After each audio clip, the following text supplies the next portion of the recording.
Kita juga sama-sama kesempatan ini berkaca, inilah kesalahan kita rame-rame.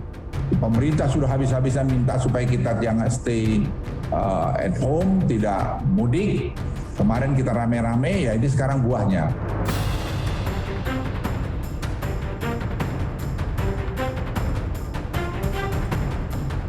Gubernur, Bupati, Wali Kota melarang setiap bentuk aktivitas kegiatan yang dapat menimbulkan kerumunan, dan nanti ada instruksi Mendagri sebagai dasar penindakan hukum yang akan dilakukan Polri maupun nanti Kejaksaan, dan kita akan tegas dalam hal ini.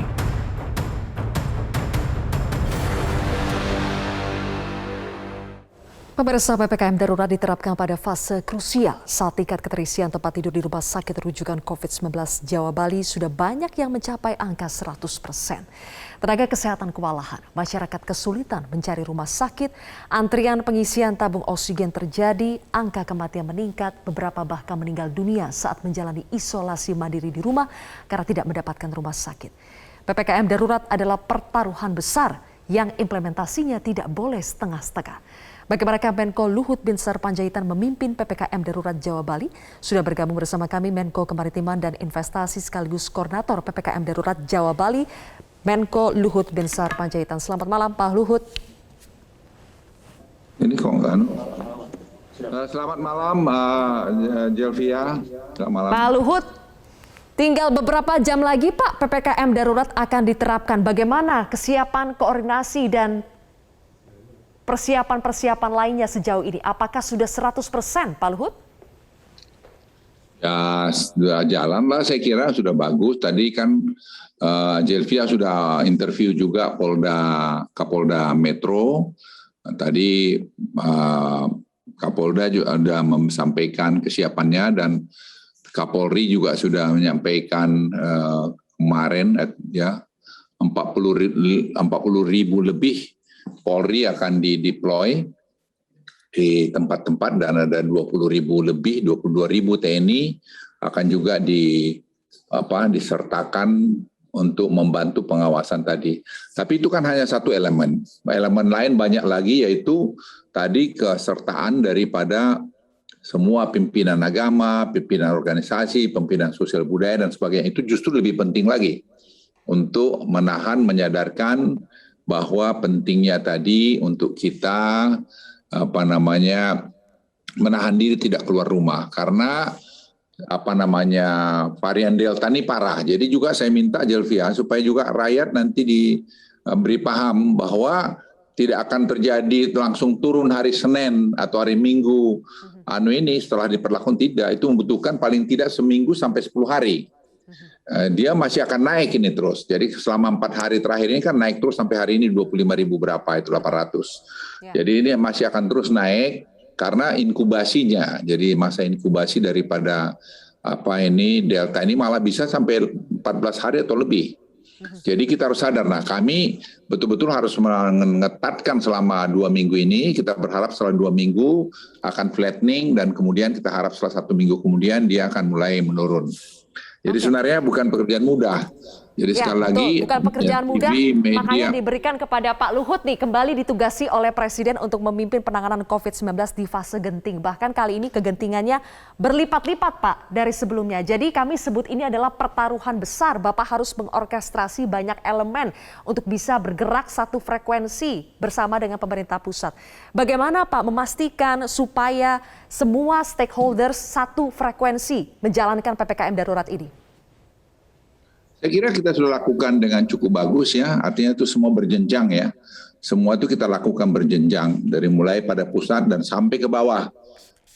Dan sudah jelas, yang penting sudah jelas dulu apa tugasnya masing-masing, siapa berbuat apa harus jelas. Kemudian mereka yang mengeksekusi, kemudian kita awasi, kita perbaikin. Ya itu saya kira, itu satu mekanisme prosedur pengambilan keputusan komando dan staf yang kita lakukan. Dan saya lihat tim bekerja dengan bagus sampai hari ini, dan tentu ada sanksi juga buat yang tidak melaksanakan ketentuan dengan baik, karena ini menyangkut masalah keselamatan banyak orang, ya, banyak puluhan juta orang, dan kita harus betul-betul bersama-sama mengatasinya. Pak Luhut, saya ingin membedah sedikit lebih detail soal aturan-aturan yang ada di PPKM Mikro. Sambil saya Silakan. mewawancarai Pak Luhut, saat ini sedang terjadi konvers Kementerian Perhubungan membicarakan soal lebih detail lagi bagaimana aturan soal transportasi umum.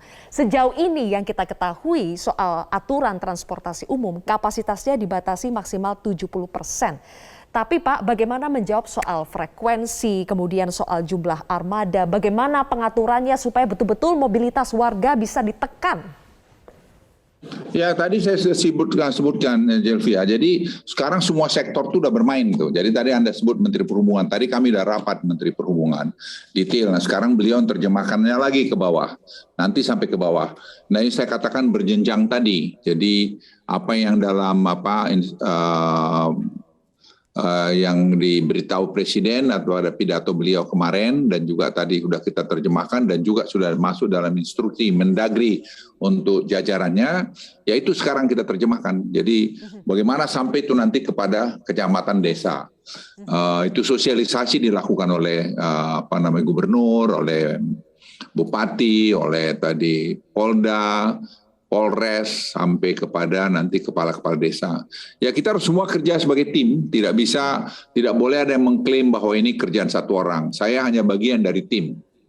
Jadi di pusat pun banyak timnya kan, bukan hanya saya, ada Pak Erik, ada Pak Budi Sadikin, ada Pak Menteri Perhubungan, Pak Budi Karya. Jadi saya kira semua ini bekerja. Nanti ada yang uang Ibu Sri Mulyani, ada tadi Bansos Ibu Risma. Jadi yang saya ingin supaya rakyat Indonesia paham, timnya ini menurut saya sangat kompak. Jadi tidak boleh ada yang bilang bahwa ini karena Luhut, karena enggak, ini karena tim. Jadi kita bekerja tim dan bekerja dengan hati karena kami tahu bahwa ini adalah tantangan buat Republik ini. Jadi tidak bisa main-main. Oke, karena ini adalah kerja tim, Pak Luhut, semuanya harus bergerak secara satu visi, semuanya harus kompak dan tugas Anda adalah memastikan semuanya mau diajak kompak. Bagaimana Pak supaya semua kepala daerah dari provinsi sampai kabupaten kota itu kompak, tidak buat aturan-aturan sendiri nanti? Ya sudah kita berikan penjelasan tadi berjenjang, saya sudah sebutkan tadi sama Jelvia, semua berjenjang kita berikan. Jadi tadi saya terakhir tadi sore dengan kepala daerah kita jelaskan apa target-targetnya. Misalnya target kita tadi saya sudah singgung selama 10 hari ke depan mungkin masih naik, kemudian tadi setelah itu flattening turun dan kemudian tadi vaksinasi akan 1 juta per hari. Nanti kita targetkan sampai Agustus mungkin Jawa dengan Bali sudah 70% herd immunity. Kemudian kita mau target untuk vaksinasi itu 70% tadi. Terus kemudian kita juga targetkan untuk 3T untuk testingnya bisa sampai sekarang kan 150.000. Kita mungkin bertahap mau ningkatin lagi. Kemudian kita juga tadi membuat rumah sakit lagi seperti sekarang Menteri Kesehatan Budi sedang membuat kesehatan Kemayoran mungkin ada dibikin juga untuk rumah sakit di sana darurat dan sebagainya. Jadi sekarang semua bergerak. Saya tadi meninjau ke beberapa tempat bahwa semua bergerak tapi itu hanya sebagian daripada effort ini. Yang lebih besar lagi adalah kesertaan masyarakat. Ini kan musuh kita bersama. Jadi saya di mana-mana katakan ini musuh bersama, lupakan birahi-birahi politik, lupakan tadi pertentangan. Kita ini sekarang membela jangan sampai rakyat kecil karena Presiden berkali-kali mengingatkan saya, Pak Luhut itu tadi rakyat kecil, jangan menambah lagi penderitaan mereka atau dikurangin penderitaan mereka. Jadi itu sekarang yang kita lakukan. Baik, Pak Luhut, kalau berbicara soal rakyat kecil, saya juga jadi ingat Pak, aturan-aturan di PPKM darurat ini yang esensial, yang kritikal masih boleh beroperasi. Tapi kalau yang untuk mereka, pekerja-pekerja di sektor informal, para PKL misalnya Pak, yang misalnya baru harus keluar rumah di malam hari untuk mencari uang dan kalau mereka tidak keluar ya mereka tidak makan di hari itu. Akan seperti apa tindakan yang diambil pemerintah kepada orang-orang yang seperti ini Pak? Ya kita minta teman-teman polisi, tentara, Pemda ngaturlah bagaimana supaya rakyat ini masih tetap bisa berjaga tapi aman. Ya, saya sudah bilang tadi tidak mungkin tidak ada dampaknya, pasti ada dampak. Tapi kita minimalkan dampak itu sehingga jalan. Nah ini yang saya minta juga media jangan mempertentangkan. Tidak mungkin tidak ada dampak negatif dari PPKM darurat ini. Tidak mungkin, tidak. Jadi kalau bilang mau serta bagus, kamu ya di sorga aja nanti. Kalau di sini ini pasti sekarang ini ada dampaknya. Yang kami lakukan sekarang, bagaimana seminimal mungkin. Nah, untuk tadi antisipasi itu makanya bansos jalan. Listrik misalnya selama berapa bulan ini masih kita berikan. Pemerintah memperpanjang diskon listrik, bantuan abonmennya itu selama 3 bulan, penambahan bantuan sosial tunai 2 bulan, mempercepat penyaluran BLT desa, mempercepat penyaluran PKH dan kartu sembako, melanjutkan program kartu prakerja, menambah target bantuan. Ini semua saya kira jalan produktif usaha mikro sampai 3 juta orang. Itu tadi menjawab pertanyaan Jelvia tadi. Ya. Pak Luhut, dan supaya berbagai bansos, berbagai BLT tersebut betul-betul tepat sasaran, efisien, tidak dikorupsi lagi, Pak, apa yang akan dilakukan? Ya, tadi kita bicara dengan Bu Risma, saya sudah berbicara dengan Bu Risma mungkin 3 kali ya selama ini. Bu Risma mendatanya dirapikan karena banyak yang redundant data itu. Kemarin kami bicara lagi rapat dengan Ibu Sri Mulyani, BI, sama Bu Risma, sama Pak Halim. Semua tadi dalam rangka Mendagri, dalam rangka mensinkronisasikan data. Dan ternyata data-data yang ada fiktif itu juga bisa disapu sekarang, sehingga saya kira kita bisa menghemat beberapa triliun rupiah dari situ yang selama ini itu bisa bocor, kita tidak jelas kemana. Oke, selanjutnya Pak Luhut, kita akan bahas soal yang juga ramai kemarin diperbincangkan adalah yang katanya kepala daerah bisa dikenai sanksi sampai pemberhentian sementara apabila tidak menjalankan PPKM darurat. Tapi pertanyaan saya adalah, kalau hanya sekedar menjalankan tapi tidak perform, apakah itu akan dibiarkan begitu saja, tidak akan diberikan sanksi? Boleh dijawab nanti Pak Luhut, kita harus jeda terlebih dahulu. Pemirsa, Prime Talk akan kembali saat lagi. Bersama kami di Prime Talk, pemirsa, masih bersama dengan Menko Luhut Binsar Panjaitan. Pak Luhut, kepala daerah yang seperti apa yang bisa sampai diberhentikan sementara kalau tidak menjalankan PPKM darurat? Dan kalau menjalankan tapi tidak perform, apakah tidak apa-apa, Pak? Jadi gini, Jelvia, kita nggak usah terlalu provokatif pertanyaannya. Jadi sebenarnya ini mengingatkan semua pejabat-pejabat itu, ada Undang-Undang 23 tahun 2014 tentang pemerintahan daerah. Jadi itu jelas di pasal 68 ayat 1 dan 2. Itu memang ada ketentuan, jadi bukan tidak bisa ditindak. Jadi itu aja. Jadi teman-teman gubernur ini ngingatin saya juga bahwa kadang-kadang ada yang di bawahnya ini tidak nurut begitu pada ketentuan yang mereka lakukan. Jadi sekarang kewenangan ini ada, ya kita buat dan tidak main-main. Dan memang saya ya terus terang kalau memang sampai ada yang membangkang atau tidak melaksanakan ini kepada gubernurnya, perintah-perintah gubernurnya, ya kita akan tindak, nggak ada urusan. Dan saya udah bilang Jaksa Agung, Kapolri, kita sepakat, kami kompak dalam hal ini.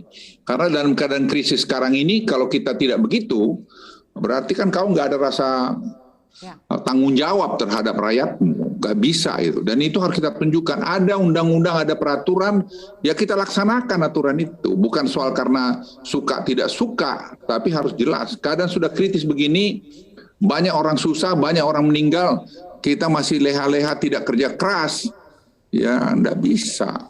Ya, gubernurnya semua yang paling tidak berapa orang telepon saya, mereka setuju dan senang dengan itu. Dan saya pikir ini semua saya timbau harus kompak. Inilah masa-masa sulit seperti ini, kita kompak.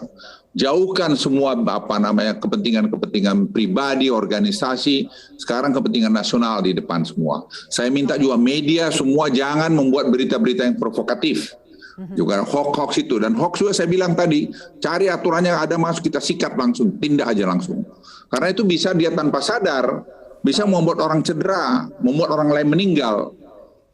Ya, itu penting itu disadari. Anak-anak muda yang saya pikir jangan bermain-main gitu. Sekarang teknologi bisa mencari kemana, dan saya akan kejar itu kalau sampai terjadi, karena tidak bisa dibiarkan. Dan Presiden saya laporin mengenai itu. Dan saya bilang Pak Presiden, kami begini. Presiden katakan setuju Pak Luhut, ya sudah. Kalau bos saya bilang setuju, ya saya eksekusi. Oke, Pak Luhut, sebetulnya sejauh mana sih kepala daerah bisa bertindak dalam menangani pandemi COVID-19. Saya ambil contoh misalnya apakah ini yang baru terjadi kemarin di DKI Jakarta, apakah kepala daerah bisa sampai boleh misalnya menyurati dubes-dubes asing kita meminta bantuan untuk penanganan COVID-19? Sebetulnya mana yang boleh dan tidak boleh dilakukan oleh kepala daerah, Pak, di masa-masa yang serba sensitif seperti ini?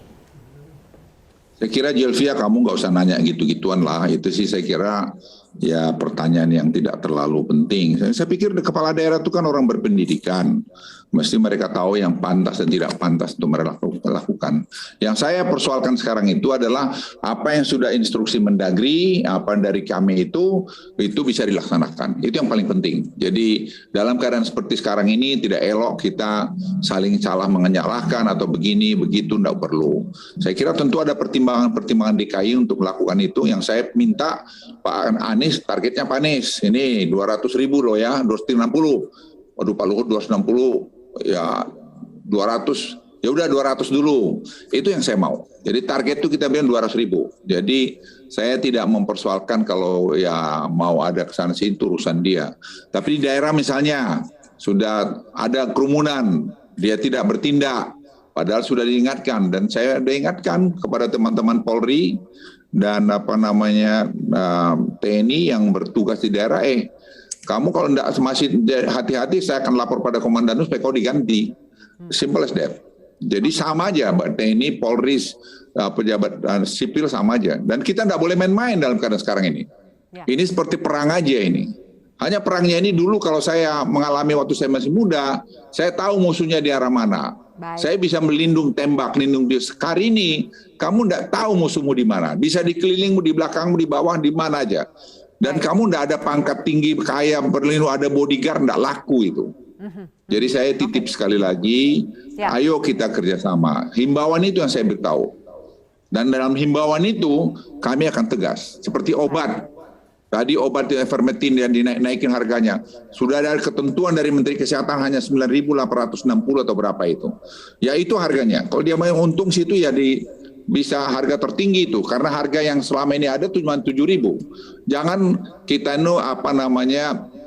hidup dari kesusahan orang. Misalnya obat remdesivir sampai dibikin berapa juta itu, 3 juta, padahal sebenarnya 400.000 sekian cukup. Jadi seperti ini Jelvia, yang penting disampaikan kepada masyarakat. Pemerintah akan mengatur itu semua, ya. Baik. Oke, kerjasama yang kompak dari semua stakeholders dan juga tindakan yang lebih tegas lagi. Terima kasih Pak Luhut, mudah-mudahan kita menantikan PPKM darurat ini akan segera bisa membuahkan hasil penurunan kasus COVID-19 di Indonesia. Terima kasih sudah bergabung bersama kami di